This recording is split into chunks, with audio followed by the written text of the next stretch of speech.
Welcome back to Blockbuster Banter, Star Wars, the Mandalorian and Grogu edition. your one-stop shop for this week's top movies. New episodes every Friday at 1 p.m. PST. Oh, I'm so fucking excited to do a Star Wars episode. I'm not. Kidding. Fuck you. I'm very excited, as I'm sure as many of you know, This and is I'm his sure we've told everyone. This is his first ever Star Wars episode. Movie. This is not an episode. This is true. Yeah. It's very interesting that this movie and all anthology films that aren't main saga films, like episode 1, episode 2, episode 3. Rogue, yeah. Rogue One is not. Oh, a right, saga but it's an film. anthology film. Yeah. They all start with. Actually, Rogue One doesn't, but Solo, the only other one, does. And same with a lot of the TV shows. They start with a blurb at the beginning. I love that. Dave Filoni commented on that, saying every Star Wars movie should start out with something like that. Yeah, that makes sense. However, the iconic title crawl should be saved for the main films. Which, this is before like where I all the say words- my rating. Yeah. I see. That you have to know of, right? Yes. thank And God. long ago in a Thank galaxy God. far, far away, Yeah. our fathers, in order That to one form a more this perfect movie union. should have started with that still. It's very interesting that it didn't. In a galaxy far, far away. Yeah. But that's okay. I digress. Mm-hmm. I'm not going to hold... Oh my God, they didn't say the thing. I've read it a billion, trillion, thousand times, okay? But I want to say all of that before I give my rating and even talk about my theater experience because this is not a main film. Too many people are acting like it is a main film. It is Star Wars' return to the cinema, and it is the first summer blockbuster of 2026. That is what it is trying to achieve.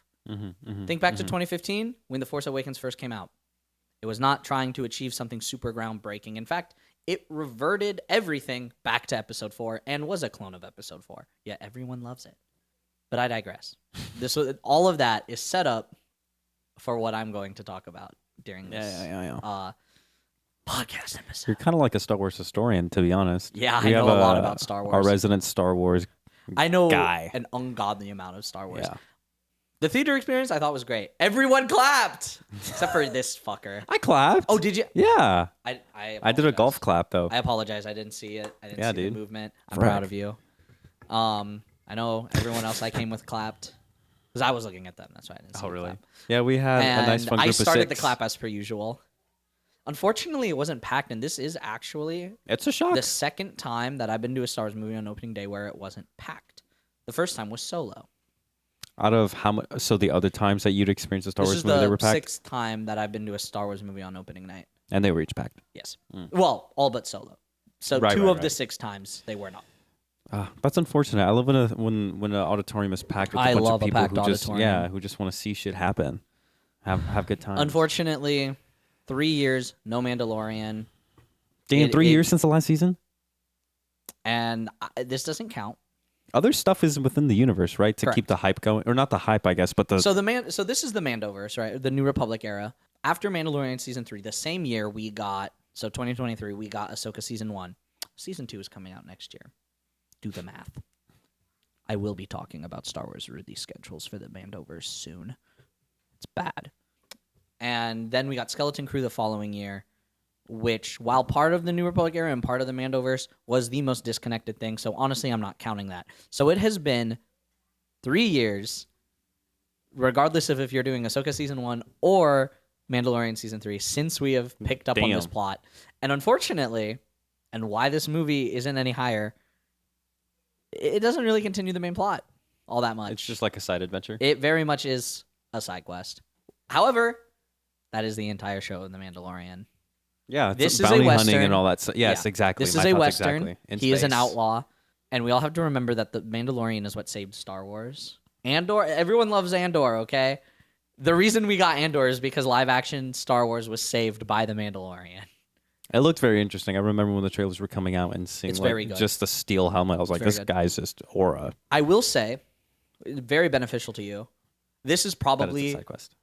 the second best starting point of the entire franchise. The only other better one being A New Hope. This because is true. Of course, the first movie of all time would still be the best starting point.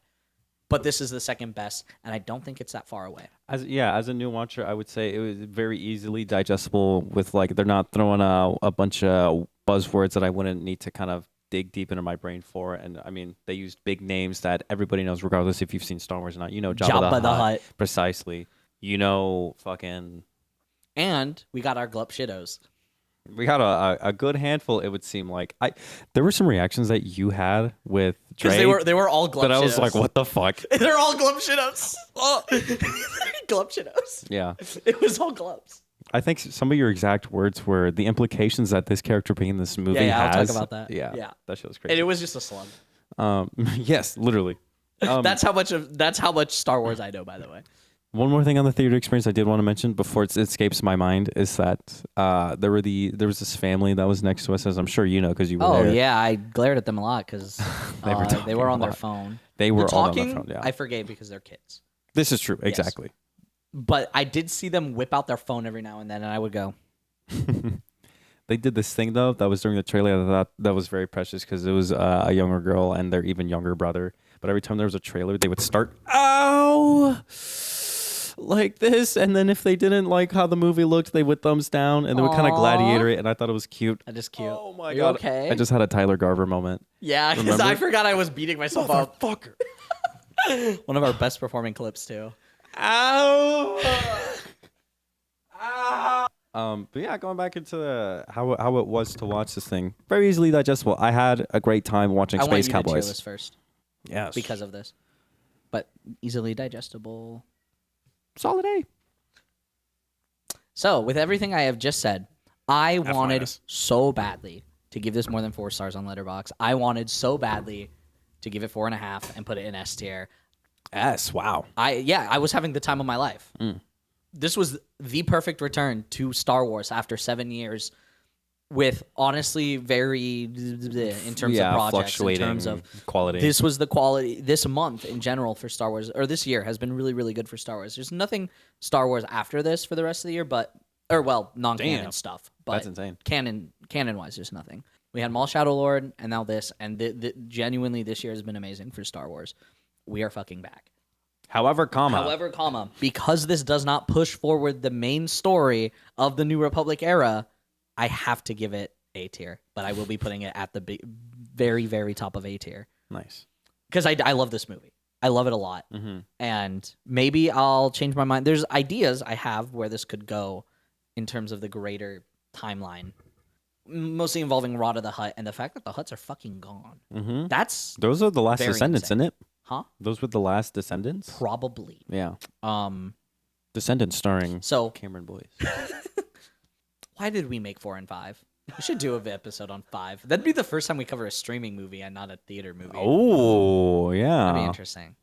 Anyways, also a Disney movie. I think it comes out this year. We'll see what's in the cards. We unfortunately have to skip several movies. Yeah. Which I might.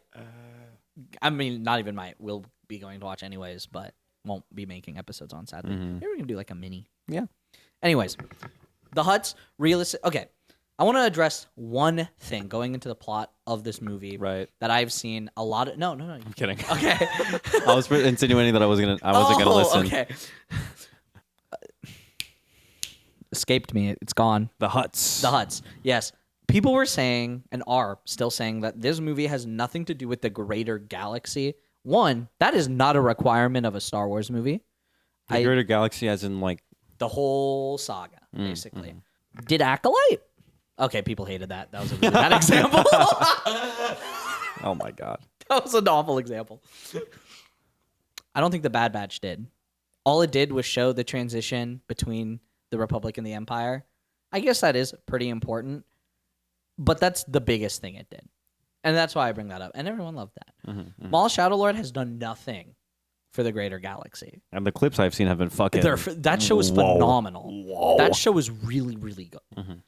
Everyone loved it, right? The point that I'm making, I get it. This is a movie. We want bigger things from the movies. Solo didn't. And by the people who really watched it and enjoyed it, they really enjoy it. I get it. You want to go to a Star Wars movie and you want it to be a Rogue One where it recontextualizes a lot. It pushes the story, it pushes the saga. You want to see like our main 9 films. Unfortunately, those sequels are canon. Deal with it. Just like Scream 3. But Star Wars is big enough to the point that, like, that's just not the point anymore. There's so much that can happen in this galaxy. And I'd rather have more Star Wars than none, if those are my two options. Oh, I see. Like, Star Wars once a generation versus as much as we're getting now. I'd rather be fed my whole life, to be 100% honest. Yeah.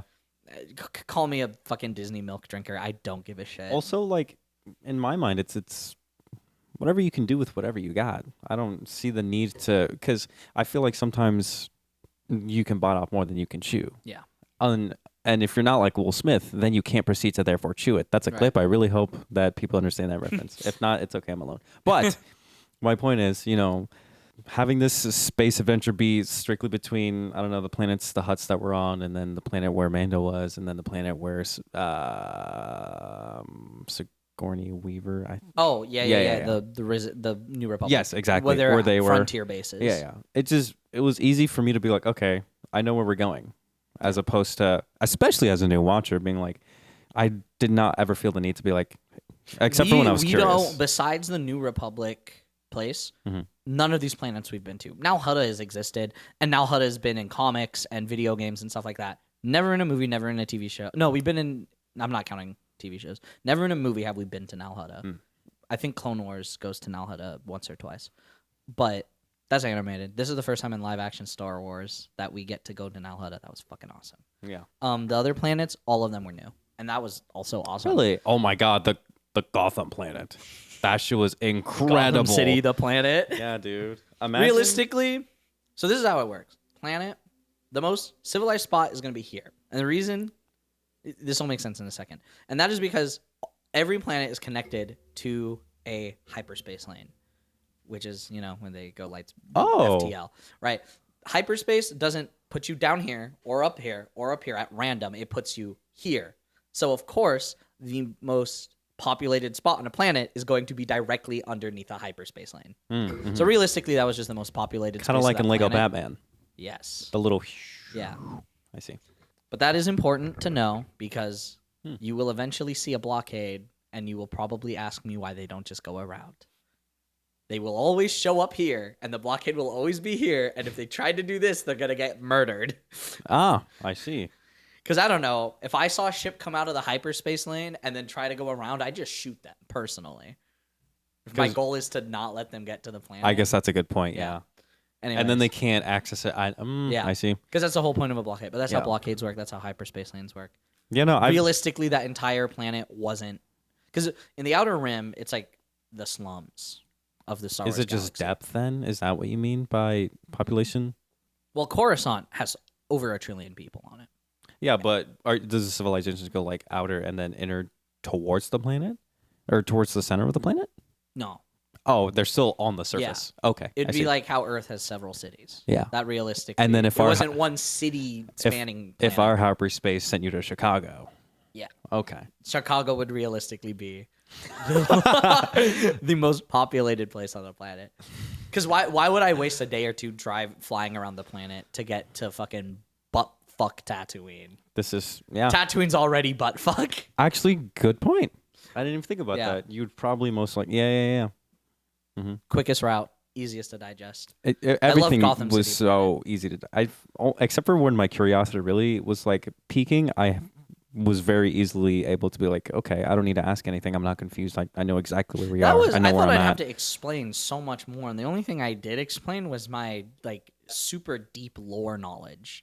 Which, since we're talking about Gotham City planet, during the whole Rot of the Hutt sequence was awesome. Yeah, I really liked it, and all especially the fight. Well, I meant from like the moment we meet him to the moment that he's his last fight. Yeah. During his last fight, well, besides the like creature with the lightning in his teeth, most of those were returning Glups. Really? Yeah. Whoa. That's cool. There's a chess game in Star Wars. I don't know what it's called. I'm not that insane. Gwent. I know it. I unfortunately how fast I caught that reference. Tobey Maguire. Yeah. Nice. Good. But this chess game has appeared several times, and every single time, two of the creatures that were in that fight have a very specific animation that was also in that fight. Oh, really? That was the first time I think we've actually seen the creatures and not just the chess pieces of the creatures, which was pretty funny. So Yeah. I see. That's cool. Yeah.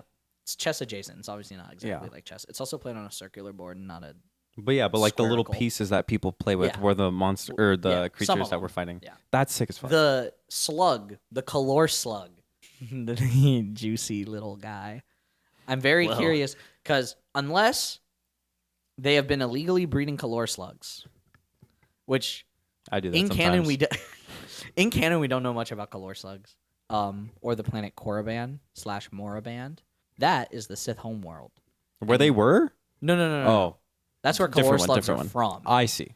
Moraband has been canon since the Clone Wars because it's in the Clone Wars. Yeah.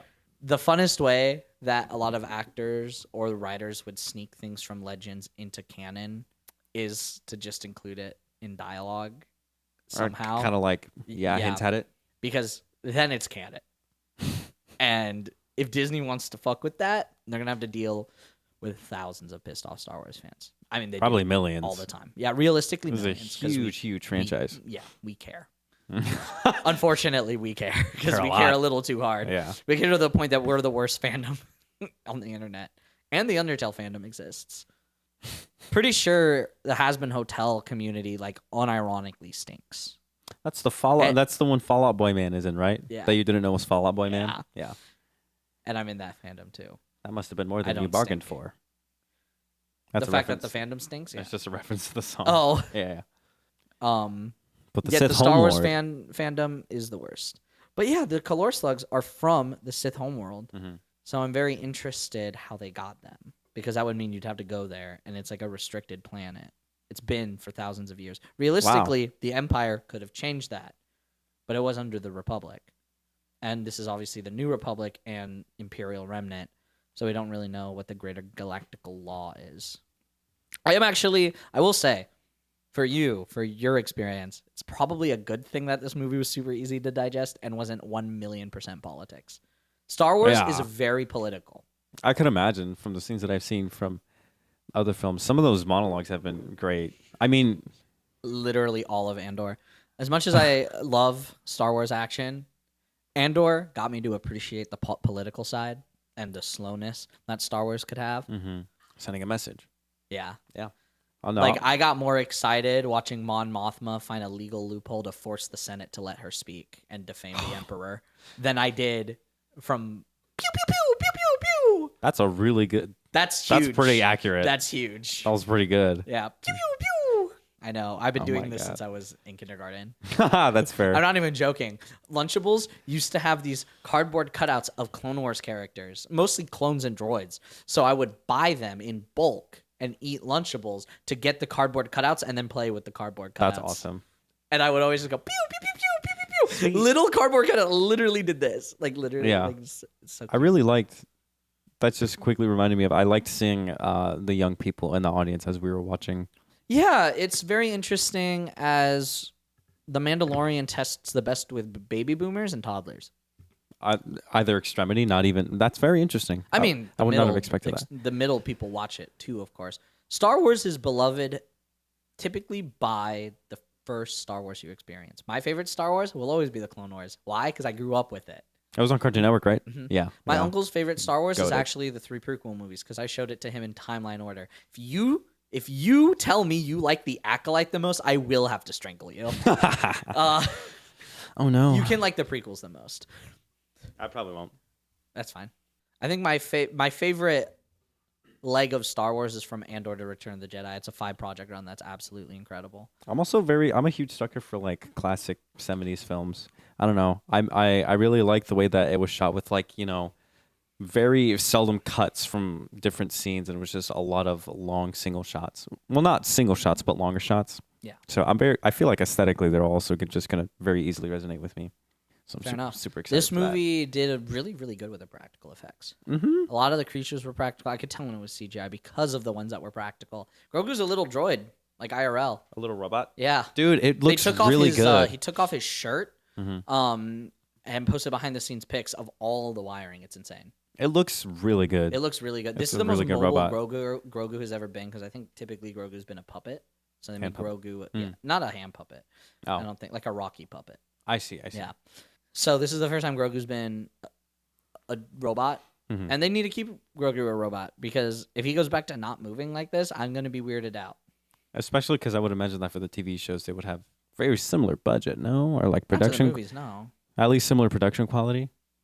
I'm just wondering A little bit down, yeah. why they would, take it back. Yeah. I'm sure the Mandalorian was wearing the same exact costume from season 3 to save on budget. Yeah. Why would you make a new Dude. suit? Also, speaking of the Mandalorian suit, I really liked how, as a new watcher, I organically found out why the fuck he had his mask on the entire time. Yeah. It's his culture. Yeah. Because So beautiful. Initially I was like, bro. I'm the complete opposite. I actually hate when characters take off their helmets. I bitch about it a lot. Star Wars Battlefront 2's campaign has a Spec Ops Imperial soldier that constantly takes off her fucking helmet. Okay, constantly that does not make sense. And it pisses me off because I'm like, why would you take off your helmet in the middle of a live fire zone? Oh, Are you fucking stupid? that's interesting. Anyways, you took off your helmet and then the rebels blew up the part of the ship and now you're flying through space and you need to grab your helmet. Why do you need to grab your helmet? Because you fucking took it off in the enemy territory. You fucking stupid. Imagine. But no, I like helmet. I name? love Star Wars helmets so incredibly much. Half the time, I don't even care what they look like underneath. Imagine Din Djarin. Imagine him brushing his teeth and he just has to go like. That he takes his helmet off for. Okay. We've canonically seen him brush his teeth. No, but we've seen him eat. Oh, okay. They can take off their helmet when they're alone. No one can see their face. No one even like Grogu kind of thing?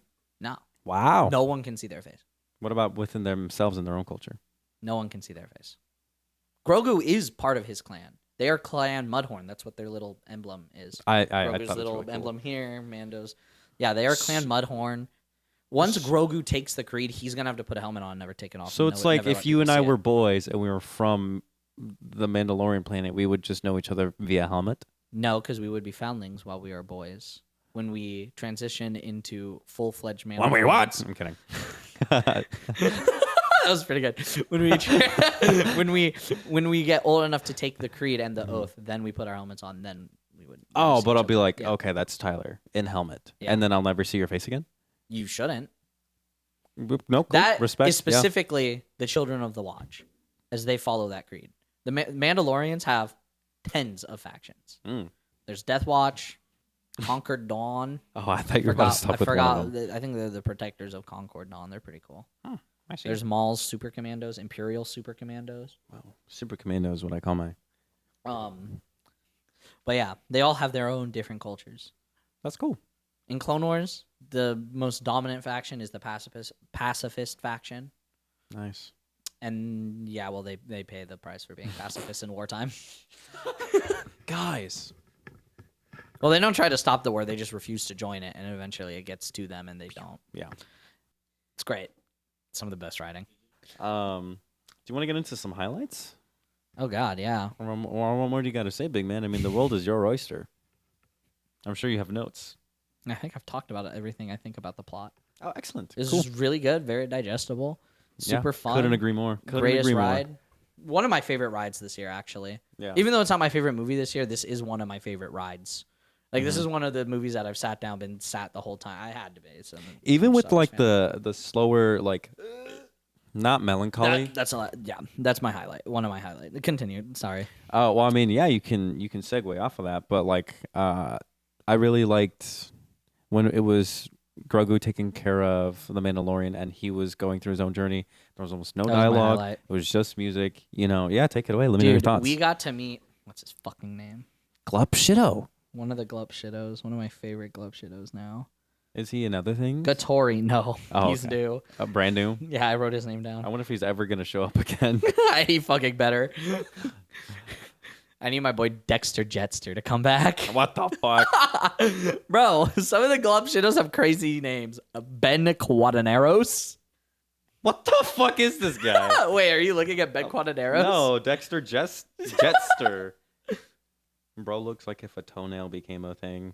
He's a dinosaur. Precisely. Bunch of chitin and keratin. Okay. But that's one of my highlights for this movie. And that made me remember. This movie is called The Mandalorian and Grogu. This is also Grogu's movie. Yeah. And while I do feel like Din Djarin didn't get any character development, honestly, he was just fun to watch. Grogu got a lot of character development. We see that he's still thinking about his training that he got from Luke Skywalker back in Book of Boba Fett. He's able to take care of himself. He's able to take care of Din. Yeah. He's able to think intelligently. Yeah, the way he the fish. freaking shot that bug thing in the sewers. He's a Mandalorian too. Pure reflex. Yeah. He's a foundling. He's learning how to be a Mandalorian, and it's cute. And he brought the thermal detonator, and he got the Anzellans. Like Grogu was very, very capable in this movie. Reminds me a lot of Tony Stark. He always learns Learn from his mistakes. Yes. Just like we always finish each other's kung pao chicken. Fuck! We'll get it one of these days. We almost got it too. I know. I processed what you were saying as I was looking at Jesse, and then went. I looked at that earlier and I forgot about him. Martin. He looks all fucked. Sebastian. Why did I call him Martin? I don't know. Who the fuck is Martin? You're probably thinking of Martin Scorsese. Yeah. In this movie. I purposely didn't talk about it because I wanted to jokingly highlight Martin Scorsese as that creature. Forgot it. I don't even know what he played. I forgot the name of the race. Hugo Durant. Yes, Hugo. Thank you. What the fuck is a Hugo Durant? He was the four-armed creature, the information. Oh, yeah. The guy who gave out all the information. He reminded me of a little creature that would be in Power This is Rangers. one of Ardenian. Yes. Oh, fuck. Thank you, Star Wars Wiki. Yeah, Hugo Durant is a new Glub Shadow. I like it. Yeah. I like him. He was so They're cute. dude, the Glup's shittoed in this movie. I wonder if they kind of did that for us, type beat. Yeah. Hugo Durant is actually really my highlights in umbrella term for the Glup Shittos. Yeah. As a huge Star Wars fan, I love Glup Shittos. They're amazing. They make the universe feel lived in. Yeah, they really do. They're genuinely, as much of a meme as Glup Shitto is, it is also a super necessary part of Star Wars. And I hate when there are no Glup Shittos. I hate when there are no one-off characters. That we'll probably never see again, but I will think about for the rest of my life. Oh my god, it's fucking Hugo. Hugo Durant, amazing. We see him in like 7 movies or 7 years later. I truly wouldn't be mad. No, absolutely not. Gatori, yes, Swamp Guy. I wouldn't be mad if I ever saw him again. Probably won't. He's not even on the any of the lists in Letterboxd. Really? Damn. Rod of the Hutt is a returning Glup Shitto. Oh, never mind. I just had to hit show more, and he's literally the very next one. But Rod of the Hutt is a returning Glup Shitto. Would you say he's a Glup? I would say he's a Glup. Maybe not after this movie, but most people didn't watch the 2008 Clone Wars movie. And that's where he is first from. As a little baby? Yeah, as a little baby.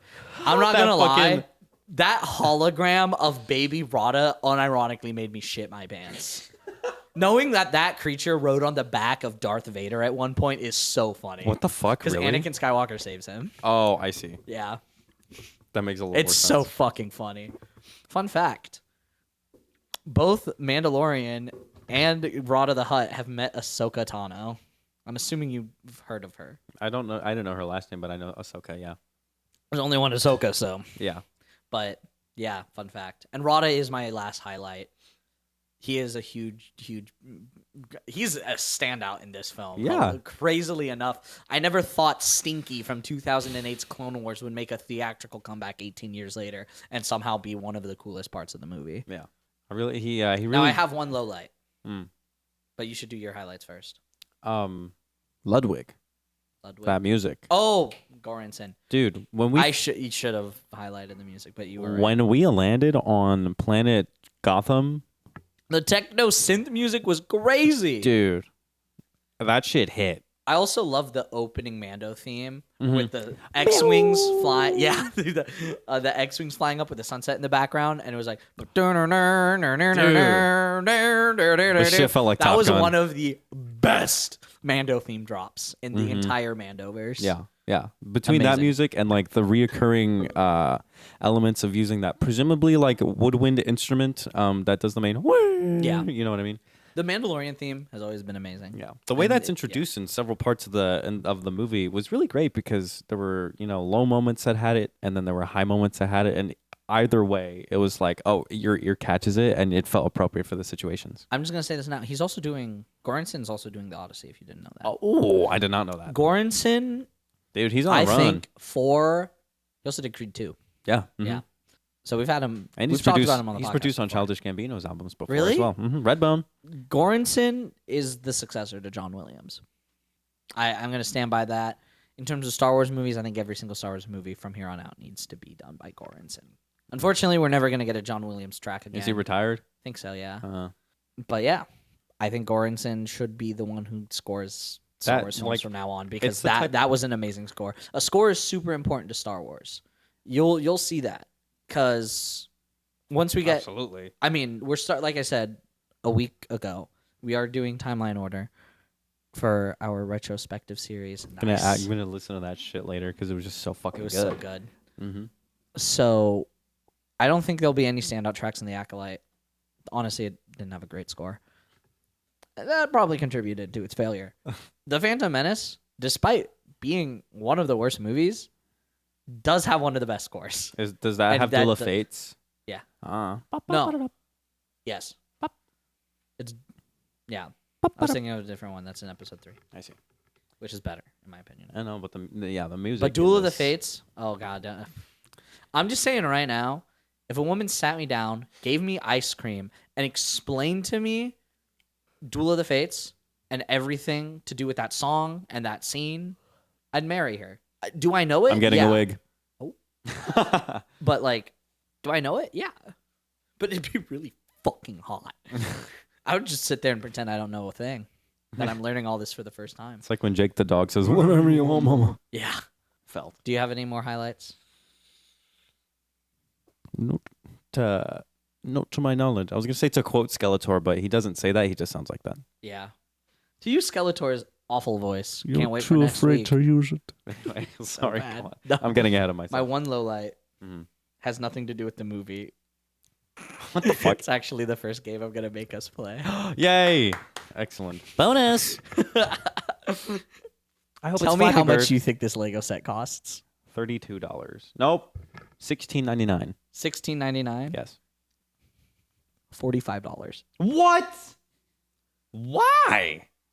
Kill yourself. That's why. What the fuck? Go fuck yourself. A handful of gallons of gas. A Mandalorian and Grogu Lego set. That's actually insane. My low light is the merchandise pricing. Oh, I like not that. Not a real low light of the movie. This is all Legos. Here's the Anzellan spaceship. How much do you think this costs? How much was the last one? 45? 45, yeah. 82. 82. You're actually really close. This one is 75. So 7 off. The second Razor Crest. 108. I think you're really close. No, 150. Ah, like what? Shit, dude. Bro. How many pieces is it? 930. 930. I don't know why I asked. I don't know the reference. Is that a little or a lot? That's so tiny. So $150 when I was a kid got me the Lego Chi Temple from Lego Chima, which has a piece count of 1,200. Oh, this thing. Yeah, This was $150? I believe so. That's a lot better than a little ship. Forgot about Lego Chima. Holy shit. Oh, sorry. Oh no, this is worse. It was 120. Nice. The point that I'm making is 150 used to be some of the most expensive sets. Yeah. I don't believe this is the most expensive one. Oh no, sorry. That is the most expensive one of this wave. Yeah. But it's still fucking egregious. As that Razor Crest is significantly smaller than the first Razor Crest. In the movie universe, in the actual thing, they're the same fucking size. There's nothing new about this besides it's a new build, a new model. It's a way to get another Razor Crest out on the shelves for people to buy. 2020 Kia Soul versus a 2019 Kia Soul. Exactly. Except that newer Kia Soul has less parts. Sounds like a Kia Soul. Lego Razor is currently selling for $130 on eBay. Oh my God. That is a pre-owned set. Pre-owned sets do sell for more than market price. Yikes. That's interesting. Whoa! That is not... I said market price, you fucker. Someone's selling one for fucking $20. Oh, no, that's on eBay. It's bidding. How many more you got for me? One more after this. 2 more after this. Whatever, I don't care anymore. Point being, the first Razor Quote Rest had almost 100 additional pieces, 97 additional pieces, and was significantly cheaper. Interesting. That's fucking bullshit. Anyways. New Republic X-Wing. Mind you, there's another X-Wing also on the market right now. You didn't hear that. I can feel your farts. Fuck dude. you. 130. 133. God, that would have been fucking insane. No, you actually guess up this time. How much is it? 70. That's What still the fuck? fucking egregious. Yeah. These used to sell for like $30 with more pieces. Whoa. And more mini. Well, maybe not more minifigures. That's insane. 3 minifigures is quite a bit. And the last one, the only properly priced one, in my opinion, Brickheads. They're like little biddable Funko Pops. $24. $24. Each one of these is typically $10 single. Well, That's $40. That's a $40 set. okay. So, considering you're getting 2 tiny ones, Baby Yoda and the Anzellin, I'd say that $40 is that is the only one that's fairly priced. I'm not gonna buy that because I don't want to spend $40 on Brickhead. I never buy Brickheads. Do you see any fucking Brickheads around here? Yeah, they're off But camera. that's the only one that I think is fairly priced. Yeah. 100. 150 for a Razor Crest? Are you fucking kidding me, Lego? I want a Razor Crest. I ain't buying that one. Yeah. I think the Razor Crest is an amazing ship. So, with those lowlights being said, I think it's time for review reading. Do you now? I believe so. You would be correct. I did actually some 3-star ones because they did feel negative to me. Nice. Yeah, I have a couple as well. Okay. Oh, look at us. So in sync. 3 stars and a like. This is the way. Whether you loved it, didn't like it, or thought it was mediocre, it undeniably felt like a Star Wars movie, and that's the Yes. biggest win here. Yes. 7 years, no Star Wars movies. This was a Star Wars movie. This was great. I agree with that review. I gave it 4 stars and a like, but yeah. 3 stars, no like. 3 or 4 episodes of the show run together. Harmless. Harmless. You know, I guess that's not... You know what? No, I know why I picked that one. Because everyone who is complaining that it felt like that, and yeah, it did feel like that. Those were all scripts for season 4 before they got turned into a movie. Jon Favreau said that himself. Director of the movie. But the movie Yeah. was just like later seasons made into a movie? Yeah, they Oh, had I the see. scripts for season 4, and then they were told they're making a movie. Oh. So, yeah, they turned the scripts of the show into a movie. I don't care. I honestly don't give a shit. It was fun. It did feel like an episodic structure. I could literally tell you where each episode ends. Yeah, I feel like I agree. And that's fine. It literally is harmless. It's truly harmless. It truly did not matter. So I didn't talk about it much because I didn't agree with it. Was that it? 3.5 stars and a like. It's more of a small, fun adventure packed with great moments, blasters, stormtroopers, and tons and tons of Grogu. As it should. Basically, it's about the Mandalorian and Grogu being the best father-son duo in movies lately. I do agree with that. The Mandalorian and Grogu is a very, very well-written Dynamic. father-son Yeah. dynamic. Like, he adopts him. And you'll see it when we eventually one day get to the show. Like, their relationship has evolved quite a bit. Oh, I bet. Yeah. I bet. From the first time they meet until now. 3 stars and a like. Yeah, my first 2 really aren't that negative. What the hell is Martin Scorsese even doing here? The same thing he's doing in Fishtail. Yeah. A paycheck. Hugo Durant, the most important Star Wars character. He's actually a Sith Lord. 5 stars and a like. So were those creatures in the arena guys or monsters? Because, like, one of them was wearing a shirt. What do you think? Guys are monsters. I think it's just some dudes in costumes. Imagine they get out and they're like, Oh, thank God. I'm so done rampaging through Gotham City. I heard the bats around. 2 stars, finally. The Mandalorian and Grogu is top 10 ugliest movie names of all time. Now, Oh I my used to God. agree with you until you did your little thing while we were doing a trailer section on it. And you did it feels like a da-da-da. And, you know, this is a fun space adventure. And you know what Westerns are named like? They're fun Western adventures. Django Unchained? Come on. It's not that great. Batman and It's Robin. yeah. This was a good name. Yeah. Of all time. And the movie itself is ugly, too. It's not ugly. So everything is perfectly balanced, as all things should be.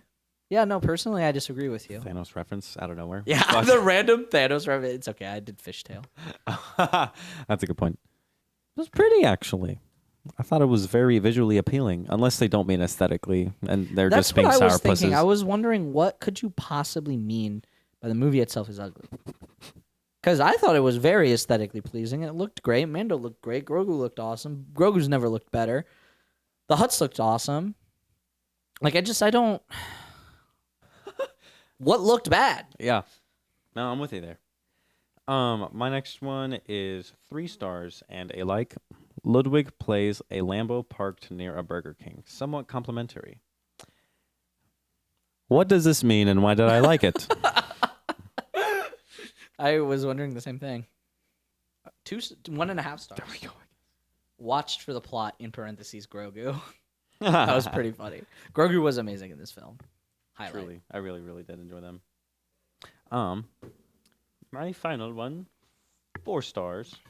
Grogu still got motion. This was such a wonderful movie, and how can you not love Pedro Pascal as the Mandalorian? He kicks ass. This movie is awesome. I love Star Wars. I love Star Wars. Thank you, Rachel. Anubis, you like this movie, yes? Quite a bit, really. obviously. Not really. Oh. You are now a Star Wars fan. I am. And before I read my final review, because that guy really did bring something up in his review, I love Star Wars too. I think people, as somebody who is so deep in the lore that I consume non-canon media, I don't even want to consume non-canon media for Bleach. That's one of my top 5 favorite anime. Yeah. I barely even do it for Dragon Ball. That's number 2. Point being is I hate non-canon material. If it's not canon, why would I bother? Yeah. Star Wars? Oh, God, yeah, give it to me. Give it all to me, yeah.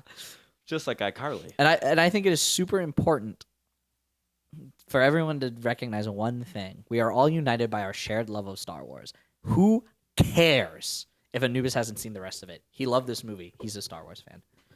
I couldn't agree more. My final review, 1.5 stars. Sometimes I hate being the negative guy.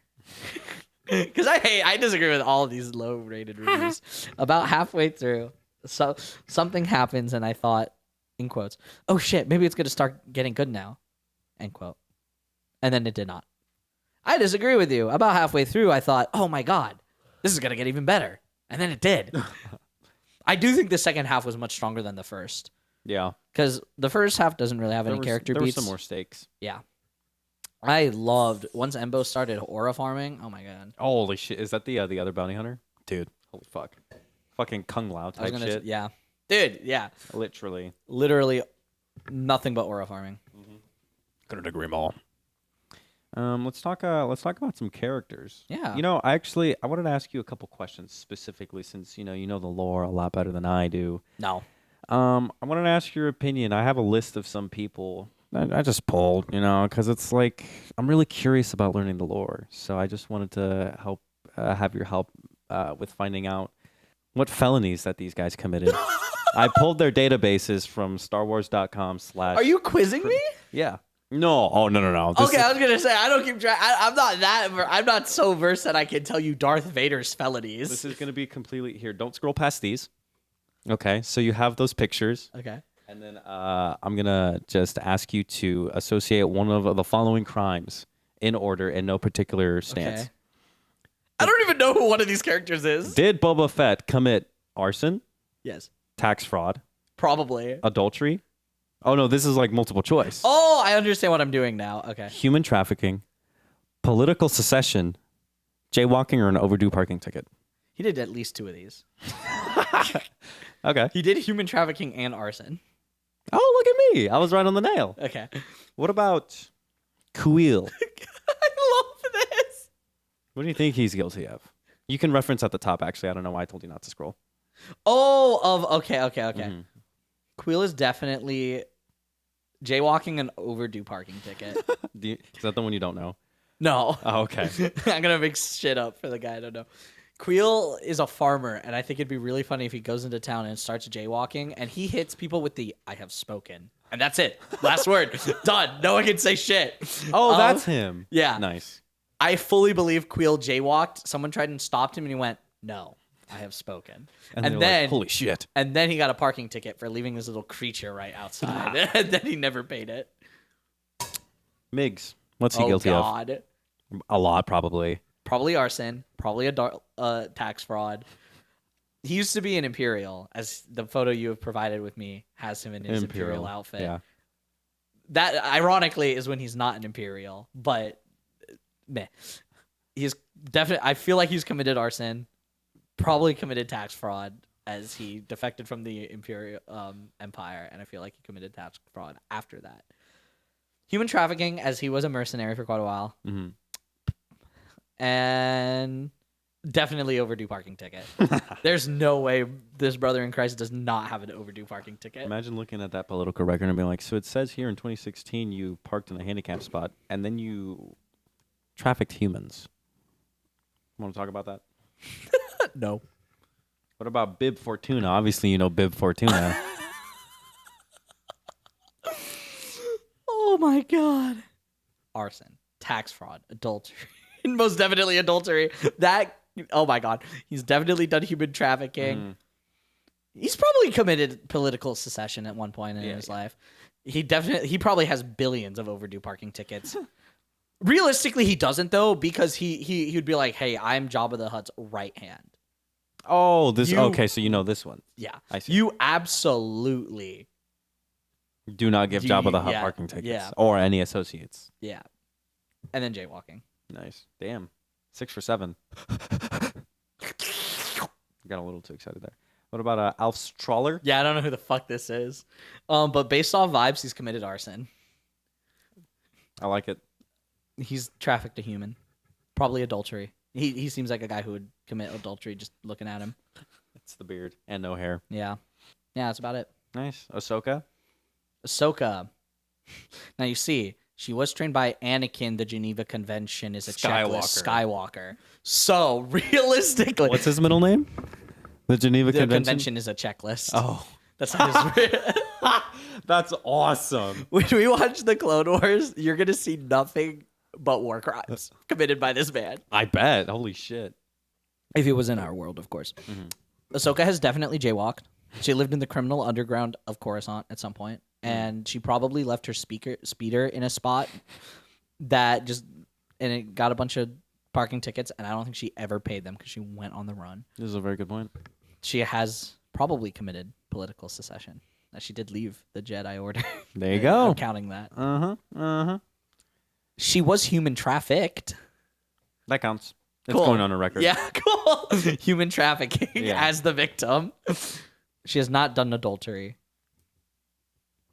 Did she commit tax fraud against the Republic when she wasn't a Jedi? I'm going to say yes. And I'm pretty sure she's burnt down a building before. Nice. So arson. Oh, I actually... Ahsoka Tano probably has committed most of I was these going to say, I actually don't doubt that. Yeah, I don't doubt that either. And now our boy Paz Vizsla. Vizsla. Well, he's a Vizsla, which is was once the ruling house of Mandalore. Oh, well. Not anymore. He's dead. Mm-hmm. R.I.P. He's definitely committed arson. He has flamethrowers, for God's sake. Yeah. He has committed tax fraud. He, like, the Children of the Watch are considered a cult. So I believe anyone that's a member of the Children of the Watch committed tax fraud because they did not want to pay their fucking taxes to Greater Mandalore. He's a big boy. He's committed adultery. He's grown. He has been a mercenary for a very long time. I would also bet he has done human trafficking. I don't think he's done political secession, though. I think he was always a member of the Children of the Watch. The Children of the Vault. And he used to live in the sewer, so I actually don't think he has an overdue parking ticket, simply because he doesn't have a car or a speeder or anything of the sort. Really, He has committed jaywalking, though. I believe it. Well, thanks. I was just This really was curious. perfect. I was just curious about the lore. I was, just making sure that going into the movies, I know who I'm dealing with. Yeah, some fucking criminals. Yeah, Awful truly, it would appear people. so. I think next up, I had a fun one. I did tell Anubis about this one. What if I forgot? I didn't. No. We both made Mandoverse blunt circles. Oh, this Blunt rotations. This was my blunt rotate. Well, I'll do it with these guys then. That was your blunt rotation? Yeah, because I Half of didn't... them aren't from the Mandoverse. What? Google said. What? That sucks. Some of them make appearances, but I guess the photos you showed me weren't. That's okay. I was riding off of this. He's new, guys. We'll give him a break. You did make a this, though, right? No, that was my thing. Oh. That's what I thought. Just send all of that. I just did. Anyway. We know Anubis's Glub Shido, not Glub Shido, but this is my personal Glub Shido blunt rotation, who I personally believe. I want everyone to make one of these, by the way. I need to see everyone's Glub Shido blunt rotations. You can do all the Star Wars. I did this movie specifically, and these are some of the characters that I'm not going to talk about in the character section, except for one. The first one is, oh my god, I keep forgetting his fucking name. It's Swamp Man. It's Gattori. This is why I wrote it down, by the way. The first one, to my left, Gattori. It's got to be Gattori. Mm-hmm. He already has a chair. Like, he's bringing the chair. And then the next guy to his left, specifically one of the Amani guards, the little water people. I want one specifically. Oh. Yeah, just one. That'll be freaky. I feel like he'll bring vibes and energy. Where he'll go, "Wah!" And everyone will be like, yeah, man. I see. Next, it's got to be Rada the Hutt. Mm-hmm. And then technically they can fill out the rest, but I decided because they can all fit in one chair, all 4 Anzellans. Nice. I like that. And then, who is probably going to be my next Discord photo? Oh my god, I forgot his name too. Hog's Breath. Suck my hog's breath. Oh my god. And then Enbo. I will be talking about him because we didn't talk about him in the plot section. And then, last but not least, Martin Scorsese, Ardini, and Hugo Durant. That goes hard. Those are my 7 blunts. I would love to. This is my heavenly blunt rotation for Star Wars: The Mandalorian. Ideal blunt and Grogu. rotation. Please make your own lists and post them. I have to be sitting next to Gattori, the man with the chair, and Hugo Durant, the goat. He didn't do anything. Characters. We'll start with Embo. Why not? Because we haven't talked about him much yet. Ooh. And the other bounty hunter with the disc hat. Oh my god, that guy was. He was so cool. Sick. Pure ore farming, like very few words spoken at all. Yeah, I think he had very few lines. Like 3 sentences. Yeah. And most of his lines, we didn't even hear because they were set to Gattori. Yes. I can remember his name now. When he's walking up to Mando's hut on Navarro in the rain, casually, like, not scared at all. That was badass. Yeah. No, I felt it. Anytime he was on screen, I can imagine the fear that has never coursed through this man's veins. Yeah. As a baby, yeah, he killed and hunted his food and his prey. He's been a very prominent bounty hunter since the Clone Wars. Really? Yeah. So we'll see him again. Oh, that's so cool. Yeah. So he's making his live action debut in this movie. Nice. Very cool. So we know him, and he's just as quiet and just as badass in those movies or in those shows, in that show. Nice. Yeah, Embo was awesome. He was great. He was a great final boss for Mando. Oh my god, that last fucking scene was absolutely crazy. Everybody was going bar for fucking bar, punch for punch. We have Rada fighting his aunt and uncle. We have Grogu fighting the hyena creature. Mm-hmm. I think they're called Yeth Hounds. No, I don't remember. And then we have Mando fighting Embo. I want this rivalry to continue. I would like to see Embo and Mando fight more. I don't know why we didn't see Hog's Breath there. I feel like he would have carried. We needed Hog's Breath, bro. Why didn't Hog's Breath go to the New Republic himself and save Coin? That's all I'm wondering. Yeah. F tier, actually. Go back. Speaking of, Coin and Hog's Breath. Hog's Breath didn't do anything. Just Coin. I like his inclusion. I also like his inclusion. Yeah. He's a very short-lived character, but the implications that he has for the future, and this is what I was talking about at the beginning of the video. This will tie into the next group of characters, which I was going to make the 2 Hutts, the main villains of this film. Mm-hmm. But Coin, being an Imperial warlord secretly, we took out 2 members of the Imperial Shadow Council in this movie. The Shadow Council all listened to Grand Admiral Thrawn, who came back in Ahsoka Season 1. Is one of the ones the guy from the very beginning? The very beginning, yeah. So we're down quite a few members of the Imperial Shadow Council now, with Moff Gideon's apparent death at the end of Mando Season 3. I don't believe that for a fucking second. But I really liked Coin's inclusion. The actor's last name is Coin, too, which is really funny. I'm looking at it. That's cool. He was really cool. I'm very curious. He just gave it up. An Imperial warlord gave up all this information about the Hutts, which is very interesting. Typically, they wouldn't do such a thing. They're very honed to just not give out their information. It would be very equivalent to a World War II Germany soldier. Oh, I see. Yeah. Yeah. That's all I needed. Yeah. Imperials don't give out information so regularly. Maybe they've lost their edge. Oh, they most definitely have. Mm-hmm. I mean, the thing is the good guys don't know something we know, that the Imperial remnants are all working together. What the good guys believe is that they are so fractured that they barely can communicate with one another, and they all are vying for power. In reality, they're all waiting for Grand Admiral Thrawn's return, who again has returned, but hasn't made his grand galactic scale, "Hi, I'm here" moment and started another war. That's what this movie felt was teeing up for me. And this is why at the beginning of the video I said, while this movie didn't push the plot forward, it very much set up a lot of plot points that could and will. We have some sort of Imperial mole that has all this information on what the Shadow Council could possibly be planning with Thrawn's return. And if they even know about Thrawn's return, they gotta know. They had my goat Pelion in there. He's a non-canon character. Well, he is canon now, but largely a non-canon character. So I think Coin is just a very, very, very oddly important Glupshido character, because he has so many implications for how the New Republic is going to have to deal with the Imperial remnant. Very far-reaching. Yeah. Yeah, potentially. I'm excited to see that. Hopefully, will look like. Yeah, me too. Because I swear to God, if we do nothing with the fact that this guy's freely giving out information, like what the fuck? I'll waste. Yeah, he can tell us a lot, or tell the good guys a lot.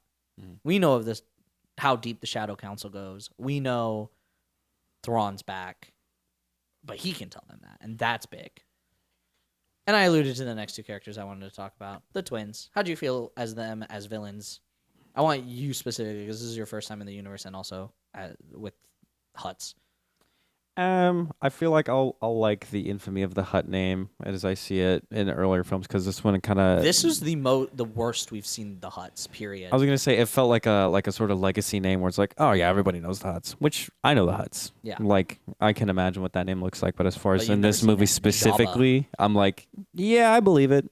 I thought they were decently strong villains. They're not the best Star Wars villains of all time, but they were good enough to push the plot, and their defeat was satisfying. Yes. The fucking water snake or whatever they called it. And then when awesome. it went down and you saw each of the we two literally bumps. saw the fucking bulges. That shit was sick. That was amazing. So cool. This movie did a lot for the Hutts as a species. I thought it was very interesting. I told you this going in. I hated the clip where I saw them talking English, and then I literally hit the Robert Downey Jr. when I heard them talking Huttese. Yeah. They would talk. Well, one, Rada would never talk in Huttese because he wanted to separate himself from the Hutt. Period, which was awesome. But the twins would speak in basic in two distinct ways, either to relate to Mando, to slowly emotionally manipulate him into going after Rada like they wanted him to. Granted, that was only one line when they first met him. Then again later when they were trying to full on degrade him. Yeah. Which is very interesting that the twins chose to speak basic purely for insults. I like that it's called basic. That's funny. Yeah. Basic. So yeah, I was pretty happy with the writing. And that's the next thing. People are saying that this has no implications for the greater galaxy, but in The Force Awakens there are two new crime syndicates that we've never even heard of. Even in this era, they haven't shown up yet. Well. And it's mentioned, I think in episode 9, that the Hutts left a huge power vacuum. Everyone can assume it's because Jabba died at the end of episode 6. We can also assume because they got blown the fuck up. They were using battle droids from the Clone Wars era. All those droids that you saw, well, not old all as of them. fuck. Yeah, but they were obviously old as fuck. They were all pieces. They weren't even all single droids. They were all fucking mix and match droids from the Clone Wars. Damn. Or Imperial era. There were a couple of them with KX droids, droid heads. But point being, if the Hutts are so fucking desperate for manpower that they're reverting to separatist droids for the most part, and not even full separatist droids. They're weakened. Yeah, they're weakened as hell, and then they all just blew up. Yeah, of course they left a fucking power vacuum. They're gone. That's huge. The Hutts control an entire section of space. Like, that's gigantic. It's a lot of galaxy. Yeah. A lot. I'll show you the galactic map at some point. I've seen it. Oh, yeah. They're the only species that controls a chunk of space literally called Hutt space. There's no human space, though they are the most prominent force in the galaxy. You go into Hut space, you don't answer to anyone but the Huts. That's just not true everywhere else. That's pretty badass. Yeah. TBH. And of course they left a huge power vacuum. It's pretty big that the Huts blew up in this movie. They're gone. Yeah. They're gone. Except for the opportunity to start anew with Realistically, Rada. they probably still have some on Coruscant. They had Zero the Hutt on Coruscant at one point, so they could still have another Hutt on Coruscant. Nar Shaddaa is also a huge planet for them, which we haven't seen in canon, at least in a movie or TV show.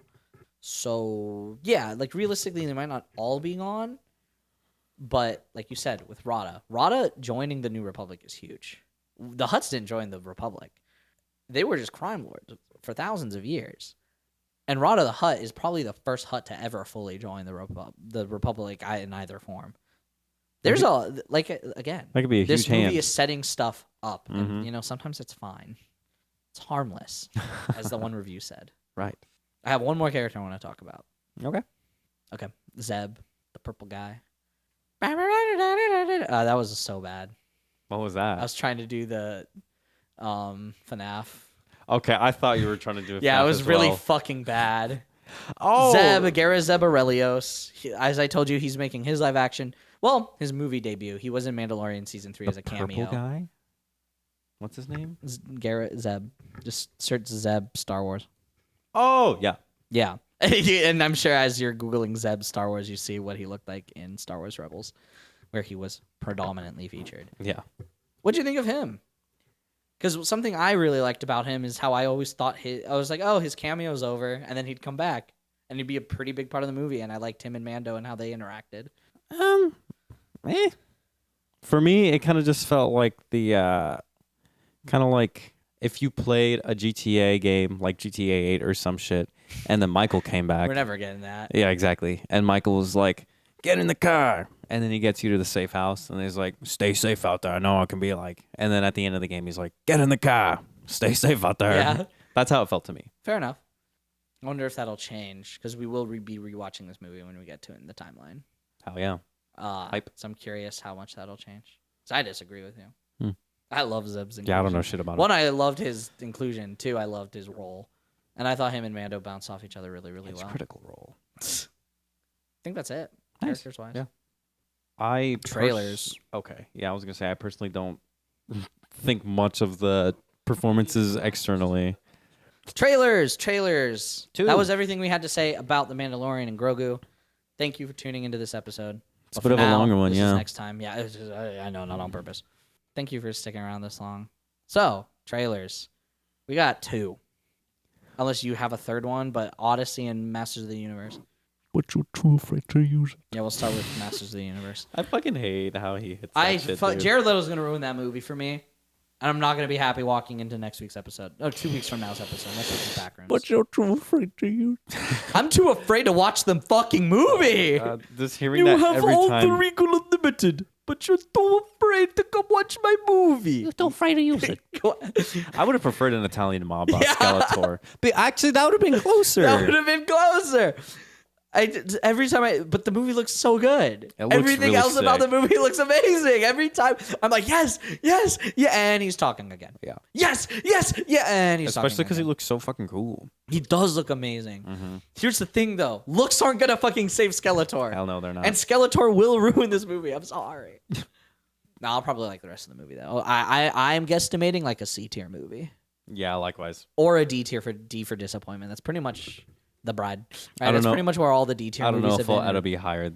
it'll be any higher than like C-. Yeah, that's fair. That's fair. Mm-hmm. We'll see. Hopefully, we're pleasantly surprised. Jared Leto's going to ruin something again. But other than Odyssey, yeah. The new trailer looked really, really good. There was a lot to take in this time, and I was very happy to see all the Dude, the practical Cyclops effects. looks amazing. And I mean, there also- wasn't going to be any CGI. Of course, it's So, Nolan. it's But Nolan. seeing the fucking building collapse while it was on fire, I'm like ready to see some insane fucking I'm war clips. so excited. He didn't have to detonate metric tons of TNT and break his no CGI rule this time. So Yeah, I'm sure it was a little bit easier. I feel like the Cyclops was probably the hardest one Mm-hmm. because Calypso's easy, Cersei's easy. Excited to see Cersei. What Ayo. am I? Imagine there's a Jorge. What's his name? What's his last name? Epic Rivera Herons. Rivera. Yeah, imagine he just makes a cameo That'd somehow. be so beautiful. That would be insane. That'd be really cool. Epic. The musical. Yeah, super excited for that. Stay tuned for when that episode comes out. Gonna be that'll be another group one because it seems like everyone there really wants to see it. So nice. I'll put together that. Moment of noise. We got to do one for the twins. Yes. We got to do one for the twins. Let's do it. Fuck you, Huts. Fuck the fucking twins. Moment of silence. The gun runner. The sentient tampon. Forgot about that. I did too. I'm joking. None of the good guys really died. So yeah, Yeah. I'd like to add the first Imperial warlord. I don't know the name of, but the one at the very beginning. I would like to fuck this guy. Okay. Yeah, I didn't want to include him in Moment of Noise because he wasn't really that bad, but I would like to say fuck this guy because every time he said a word or did a thing, I was like, you fucking asshole. Yeah. But we're pilots. Go. Also coin. So pretty much both Imperial warlords that were in this movie. Like, fuck Jesus those guys. fucking Christ, dude. The Empire in general, but yeah. Hater Hall of Fame? No. I don't think so. No, I don't know. absolutely not. If the bounty hunter wasn't a bounty hunter and he just hated Mando that much, then I would say so. But since he's doing it for money, it's not a personal. If it was personal, he would have helped the twins. purely business. Yeah, true. The moment he saw that this effort was no longer profitable, if anyone catches that reference, that is a reference to somewhere in Star Wars. But the moment he noticed that, he left. He was all like, "I'm not saving these fuckers. Come on, puppy." Yeah. Now the GOAT of the Mandalorian and Grogu, Oh God. the people who saved. And yeah, I do mean people. The people who saved the fucking day. I am so excited for this. He hates it, and I love it, and that's the best part. Can you hear my sadness?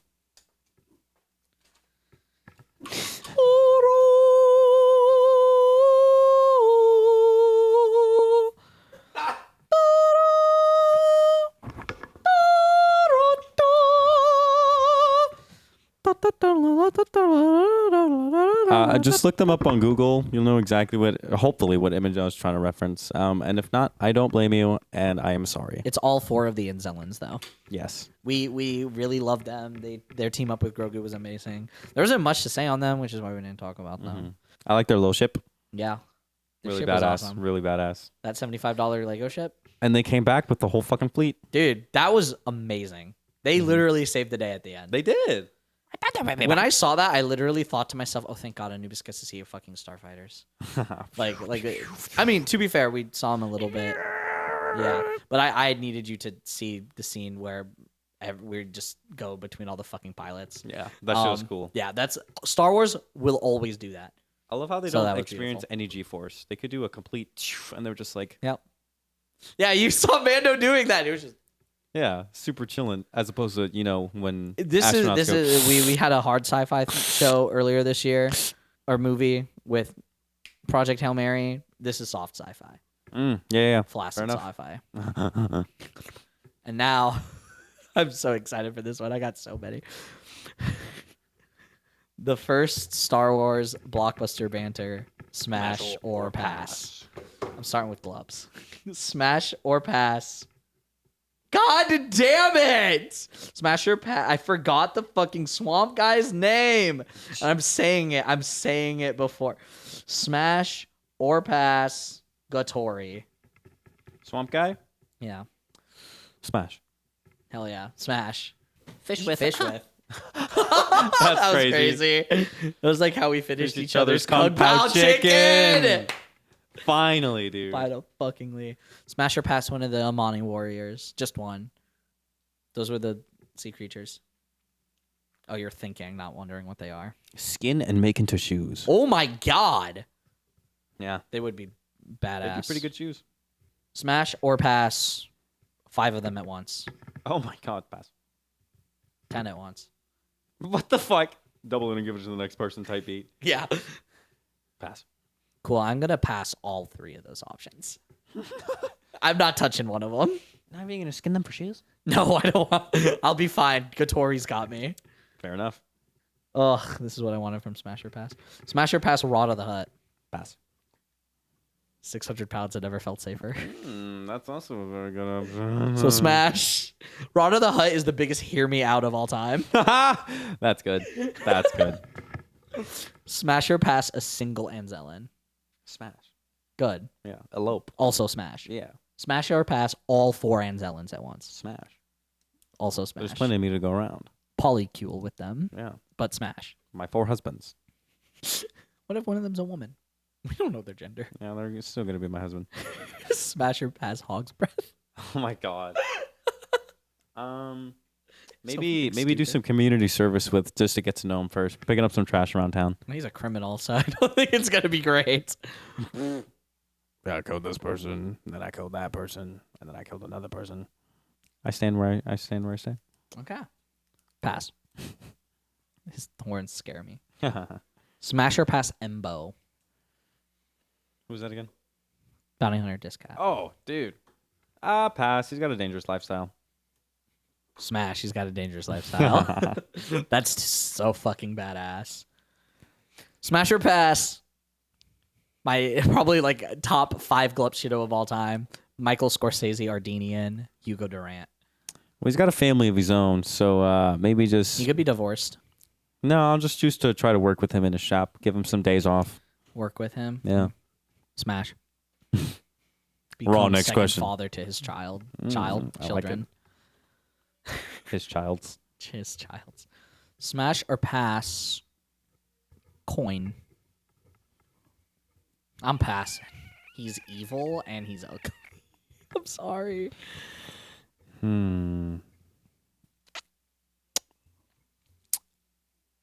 Inject with a Benjamin Button serum.